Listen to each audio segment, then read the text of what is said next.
Le prototype du Hummel était un obusier automoteur armé d'un tube de 150 mm avec un gros frein de bouche, le tout monté sur un châssis de Panzer III ou IV. Il apparut en 1942 lorsque la décision fut prise de lancer sa production. Les Hummels connurent leur baptême du feu en juillet 1943 durant l'opération Citadelle, utilisée par le bataillon d'artillerie lourde de la division SS Totenkopf. Les premiers Hummel se reconnaissent au compartiment du pilote qui ressort du glacis avant incliné. Sur les dernières versions, ce compartiment fut élargi à tout l'avant du véhicule. Lorsqu'il n'est pas utilisé, le canon de 150 mm est maintenu en place, fixé au glacis. Le Hummel partage avec tous les autres canons automoteurs allemands de cette époque la superstructure à toit ouvert et le faible blindage. C'était moins problématique pour l'équipage du fait qu'ils ouvraient le feu à une certaine distance des zones de combat et n'étaient donc pas aussi vulnérables que les équipages des Panzerjägers. La dotation initiale de Hummel fut réduite à seulement 6 exemplaires par division, avec en plus un certain nombre d'exemplaires de la variante de ravitaillement en munitions. Ces véhicules étaient nécessaires dans la mesure où le Hummel ne transportait que 18 obus de 150 mm à son bord, très souvent rapidement utilisés dès que le tir de barrage commençait. La disponibilité du Hummel donnait aux Panzerdivision la possibilité de frapper durement les forces soviétiques à l'instant où elles lançaient une contre-offensive. Bien que le Hummel ait toujours été vu comme une solution temporaire en attendant le développement d'un canon automoteur spécifique, il ne fut jamais disponible en nombre suffisant pour satisfaire la demande opérationnelle. Les Hummels étaient souvent employés de concert avec le Wespe, plus petit, comme on peut le voir sur ces images prises en Hongrie au début 1945. Lorsque le docteur Goebbels choisit de rendre une dernière visite sur le front de l'Oder en mars 1945, il fut convié à assister au tir d'un unique Hummel, ce qui était peut-être symptomatique de la décroissance de la puissance militaire de l'Allemagne. Ce véhicule avait fait ses preuves et lorsque la production cessa en 1944, 666 canons et 150 véhicules pourvoyeurs avaient été construits par Alket et Deutsche Eisenwerk. La Wehrmacht était entré dans la Seconde Guerre mondiale avec un arsenal exceptionnel de canons antiaériens légers, très efficaces, qui furent utilisés avec succès tout au long du conflit. Le canon Flak 30 de 20 mm apparut dans les années 1930 et il était déjà largement répandu lorsque ce film sur la Luftwaffe fut diffusé par le ministère de l'Air. Des canons légers de chez Krupp sont mis en position de tir. L'un est dételé et descendu de son châssis de transport pour être mis en batterie.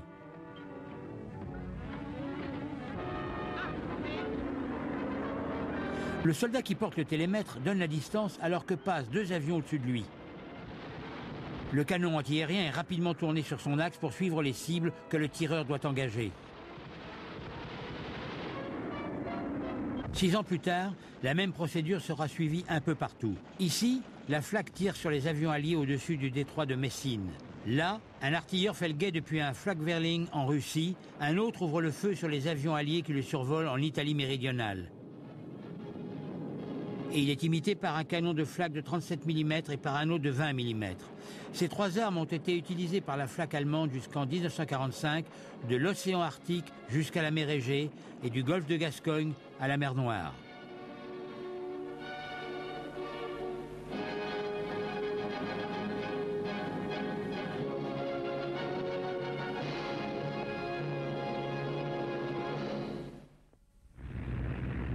Le semi-chenillé des MAG de 1 tonne fut le premier véhicule à être utilisé comme plateforme pour canon antiaérien. Initialement, ce véhicule était armé d'un tube Flak 30 de 20 mm.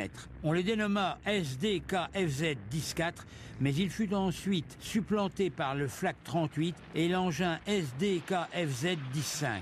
Bien que conçu pour la protection antiaérienne des unités militaires, cette variante fut utilisée pour l'appui terrestre.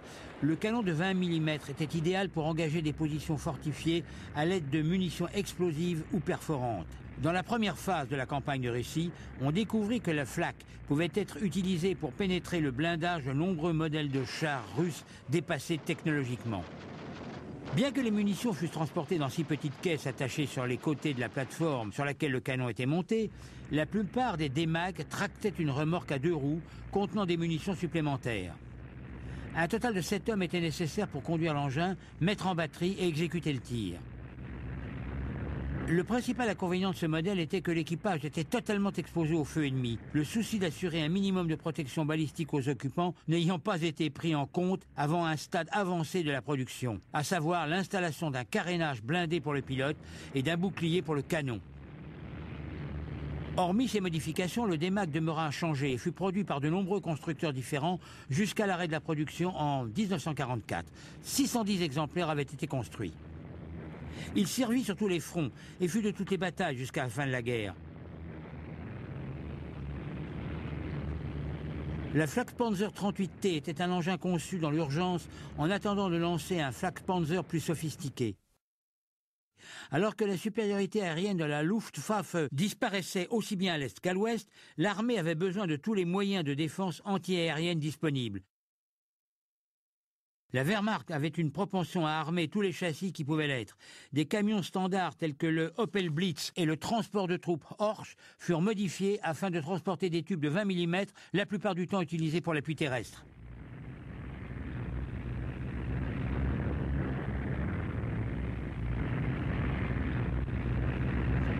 La polyvalence du semi-chenillé de 8 tonnes de Krauss-Maffei eut pour résultat que 319 d'entre eux furent armés du Flak-Vierling de 20 mm, sa production se poursuivant jusqu'en 1944. Pour accueillir l'arme, tous les sièges et les racks de stockage de munitions du tracteur d'artillerie furent retirés et remplacés par une plateforme à ridelles. Le Flak-Vierling était monté sur la plateforme. 10 hommes étaient nécessaires pour conduire et servir l'arme. Les munitions étaient généralement transportées dans une remorque.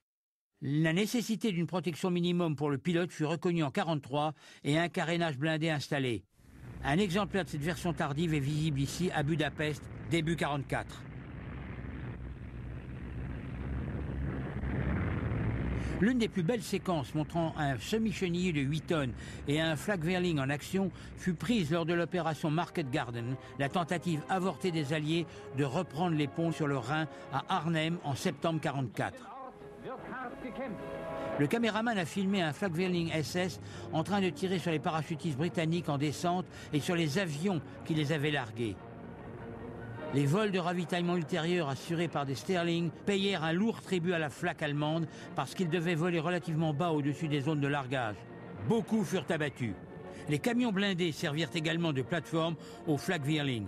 Ces images en Italie en 1944 en témoignent.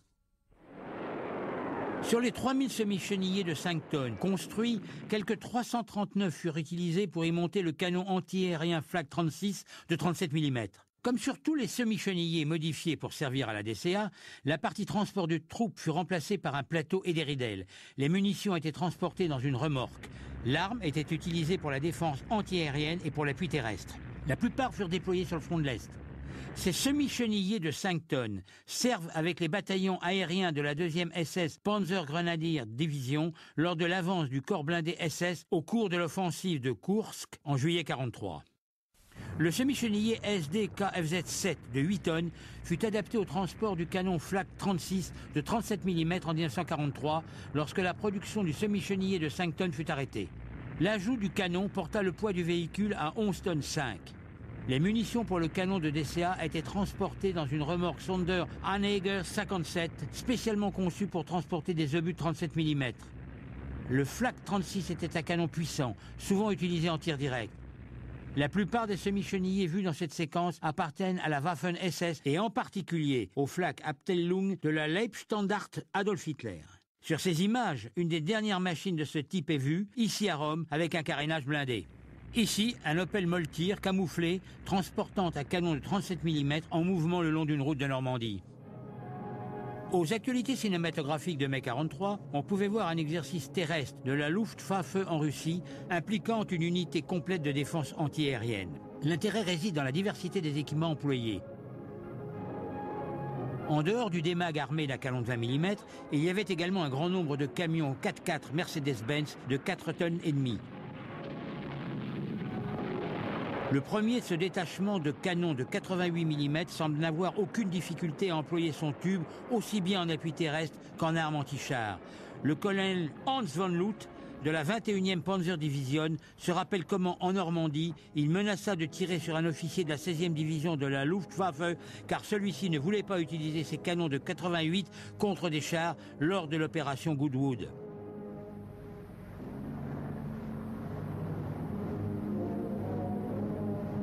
La période à laquelle ces images ont été tournées est significative. Le front de l'Est connaissait sa plus longue accalmie de toute la guerre, alors que les Soviétiques se repliaient délibérément pour se préparer à l'inévitable offensive d'été dirigée contre le saillant de Koursk. La période précédant le 5 juillet, date à laquelle l'opération Citadelle était finalement lancée, fut marquée de l'un des entraînements les plus rigoureux conduits par l'armée allemande sur le front de l'Est. On suppose que cette unité attend de prendre part à l'opération. Bien que la supériorité aérienne de la Luftwaffe ne fût plus garantie en Russie, l'armée de l'air soviétique n'avait pas encore pris le contrôle des cieux. Dans ces circonstances, les unités de flak de la Luftwaffe étaient plus à même d'engager des chars que des avions. Mais cette situation allait bientôt changer.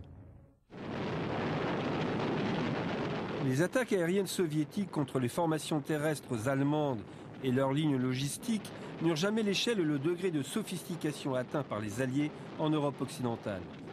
Néanmoins, la perte du contrôle des airs dans l'Est rendit la Wehrmacht bien plus vulnérable.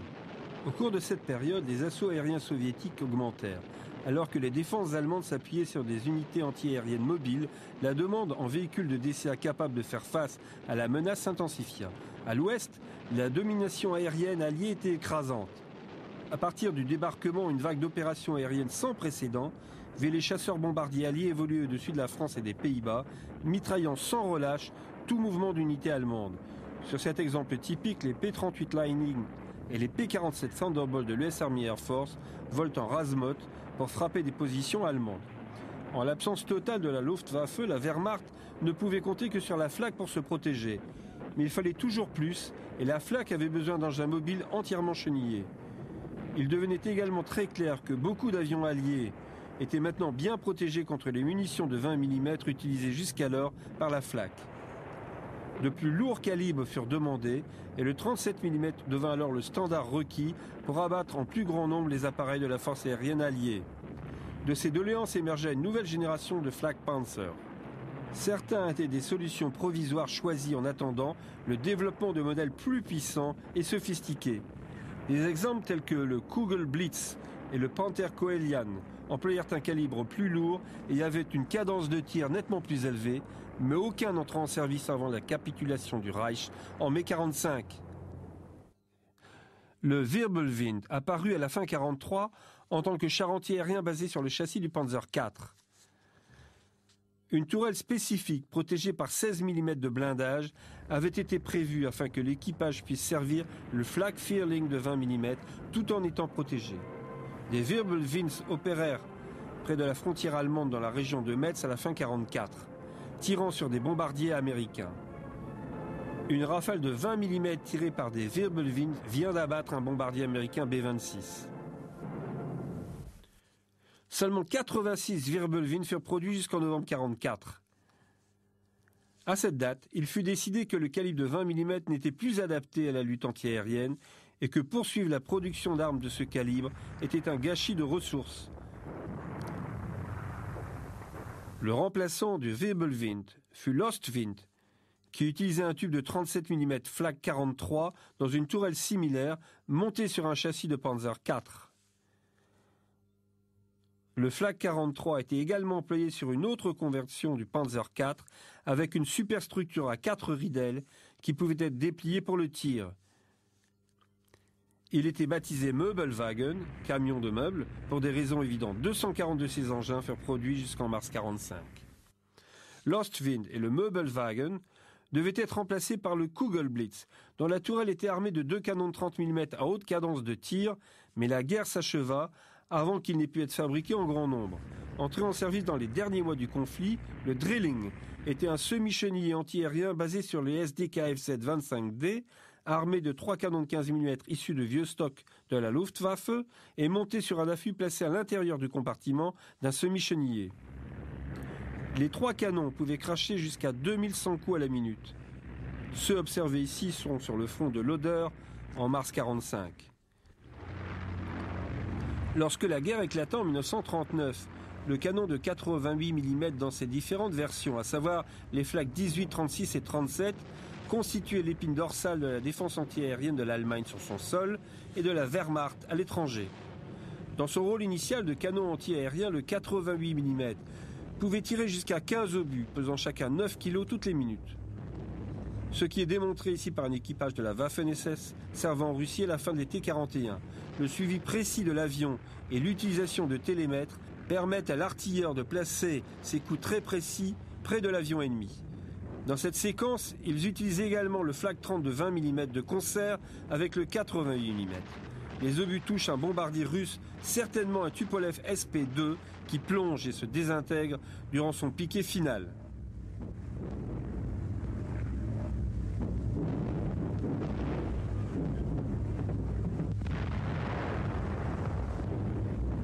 Un autre détachement de canons de 88 mm utilisé en défense antiaérienne, cette fois servi par les équipes antiaériennes de la Luftwaffe, engage un avion soviétique en 1941. Un nombre important de victoires terrestres sont bien repérables sur les tubes de 88 mm. Ces soldats de la Luftwaffe ont donc déjà expérimenté le combat anti-char. En 1941, l'armée lança un programme pour monter le canon de 88 mm sur un châssis chenillé. Le résultat fut le Sonderfahrgestell, apparu fin 1942, avec un canon Flak 37 de 88 mm. En 1944, le même châssis fut utilisé pour monter le Flak 41 de 88 mm, plus puissant. Encore une fois, le concept ne fut pas suivi d'une production. Le Flak 41 fut conçu par Rheinmetall Borsig et rarement filmé, à part celui-ci, dans le rôle de canon anti-char en mars 1945.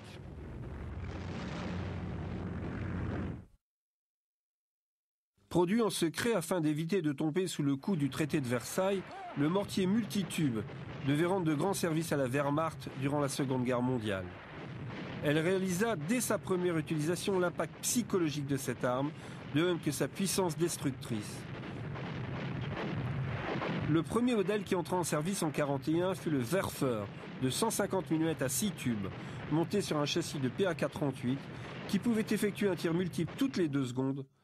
Introduits en 1942, les lance-roquettes de 280 et 300 mm, plus lourds et plus gros, pouvaient également tirer 6 munitions d'un coup, mais depuis un châssis à roues plus lourd, à toit ouvert. Le plus gros lance-roquette apparu en 1941 et utilisait un lanceur monté sur le sol et relevé pour le tir. Ces Werfer de 320 mm à tête incendiaire furent utilisés pour bombarder Varsovie lors du soulèvement de la ville.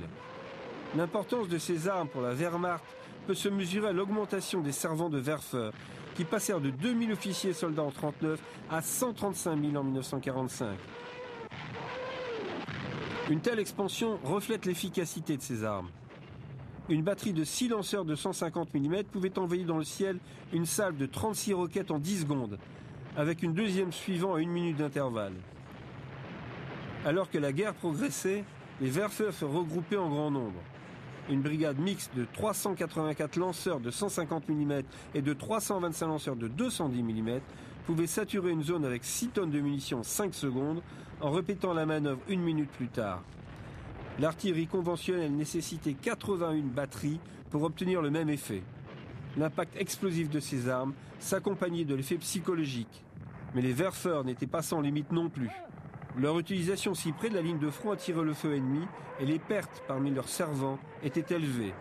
Les batteries de Werfer étaient vulnérables avant et après le tir. Ces images prises en Normandie montrent comment une batterie, après avoir été tractée sur sa position par les semi-chenillés, prend un certain temps avant d'être en mesure de tirer.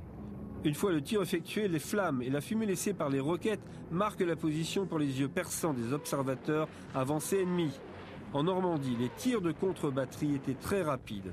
Souvent, les équipages de Werfer furent fauchés par des tirs de contre-batterie alors qu'ils reconditionnaient leurs armes pour faire mouvement sur une nouvelle position.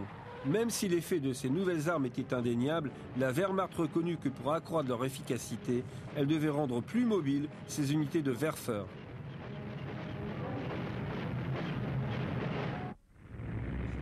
La solution vint en 1943 avec l'ordre donné à Opel de modifier son véhicule semi-chenillé pour pouvoir y ajouter une structure blindée. Le camion blindé semi-chenillé produit par Opel en réponse à la demande de l'armée allemande utilisait le châssis de leur véhicule de transport standard Maultier sur lequel ils avaient ajouté un blindage. Le lance-roquette était spécialement conçu pour accueillir 10 tubes et les munitions embarquées permettaient à l'engin de tirer 2 salves avant de recharger.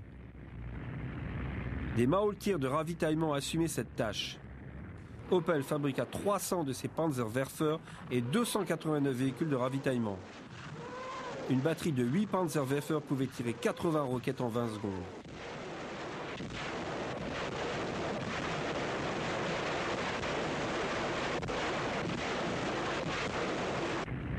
Malgré le fait que la plupart des images de batteries en action les montrent en Russie, ils furent employés sur tous les fronts.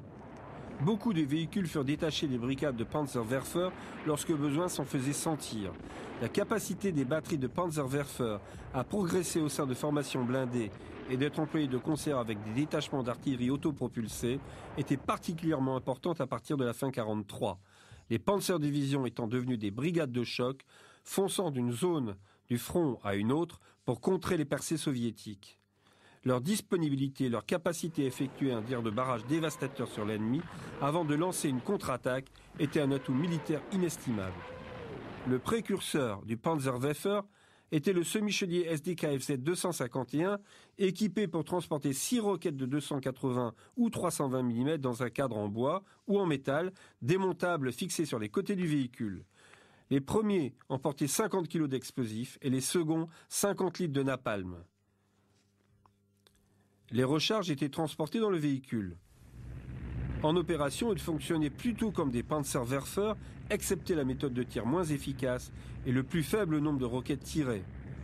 Contrairement aux Panzerwerfer, les roquettes ne pouvaient être pointées qu'en orientant le véhicule précisément dans la direction visée. Seul l'angle de tir des roquettes était réglable. Pour le reste, le bruit et le spectacle restaient les mêmes. Ceux-ci sont les derniers modèles de T-51B opérant sur la frontière germano-hollandaise à la fin 1944.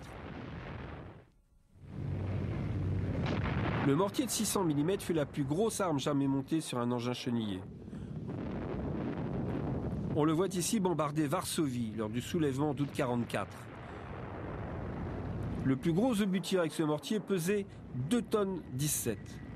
Seuls 6 exemplaires furent fabriqués pour des opérations de siège et 4 furent utilisés pour prendre Sébastopol en 1942. À l'autre bout de l'échelle, l'une des plus petites armes automotrices utilisées par les Allemands fut le véhicule de démolition télécommandé Goliath. Lors de cette démonstration, le Goliath est amené sur le pas de tir sur son attelage à 2 roues. Le contrôle des chenilles se fait avec 2 fils. Ces 2 petits moteurs Bosch lui permettaient de se déplacer jusqu'à 10 km à l'heure.